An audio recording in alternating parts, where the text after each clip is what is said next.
Hello, Jessica Good here, back from another video. Today I'm reviewing the LEGO Nexo Knights Knighton Battle Blaster. It has two minifigures, 76 pieces, and it retails for $10 in the United States. Now let's take a look at the minifigures. Alright, so usually I start with the heroes, but I'm starting with a villain here because this villain's so freaking cool. His name's the Ash Attacker.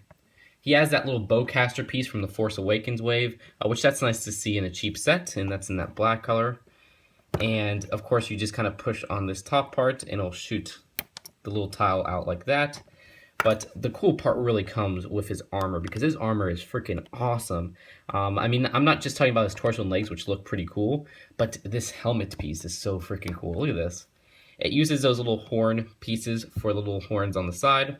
So it's made out of actually 3 different pieces. And you can see you can take that off, and you are left with this little cool helmet right here, which looks freaking cool.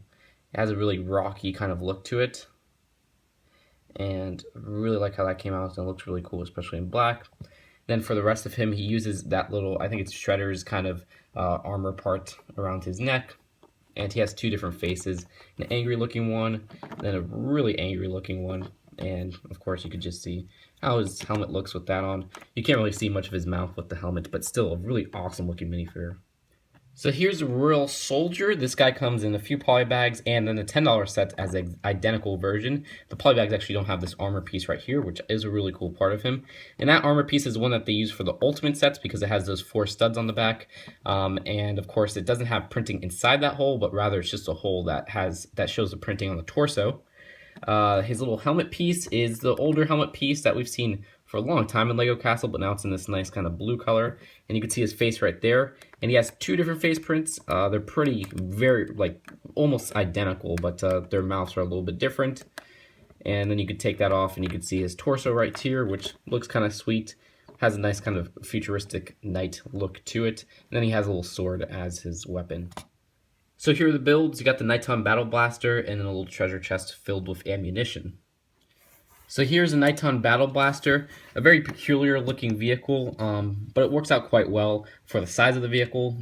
It has nice little tread wheels, or not really tread wheels, but these kind of rover wheels as I call them, which were used a lot in Lego Space. So it's odd to see it used in the Lego Castle set. And then you have these nice little pieces on the front, which looks like they're kind of like axe tips or something. And in this translucent orange color, these don't come in many sets, and a lot of the other sets it comes in are much more expensive than this. I think this is the cheapest way you can get those pieces in that color. And then you have these 2 kind of blasters on the front right here, which are pretty simple builds. And then you have these 2 disc shooters on the front, which have kind of a simple mechanism to them. All you have to do is push back on these, and it'll shoot out. But there's 2 separate ones, so you have 2 separate ways of shooting. And then we can see from the front, once you push down like that, it shoots pretty far. And of course you have a little cockpit where you could fit the Royal Soldier on the front like that. Lots of nice translucent orange pieces, and they even use some other new pieces like these little pyramid pieces right there. Also, you get this little treasure chest, which is a pretty simple build, and we've seen this exact build in some of the other Nexo Knights sets where it has the translucent orange top and then this kind of gun silver bottom. And it gives you 3 extra discs to shoot.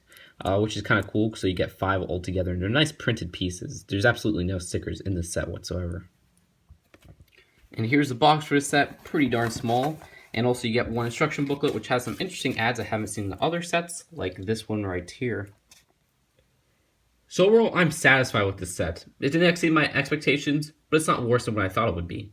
You got the Ash Attacker, who is my favorite part of this whole set. He's an awesome looking minifigure. Not sure if it's a specific character or just like an army of characters. I'm interested to see if it is an army of characters, because that would be kind of cool, because he does come in different types of sets. And I love the helmet mold. I like how they reuse Shredder's mold in the black color, and even that little bowcaster. That all looks awesome. The Royal Soldier isn't a bad minifigure whatsoever.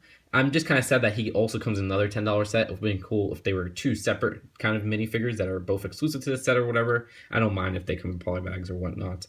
Then you got a pretty okay looking build. I like the shooter function. I think that's actually kind of a cool function where it has 2 shooters. But I mean, the vehicle itself looks a little bit odd. I like the colors on it because I love that translucent orange. So it does come with a lot of nice pieces for the $10 price point. I'll rate the set a B. I think it's not the nicest looking out of all of them, but it's not that bad, and it has some great pieces. And then you have 2 pretty good minifigures, and I really love the Ash Attacker. He's a great minifigure in my opinion. So that's it for now. Hope you guys enjoyed this review, and I'll see you guys later.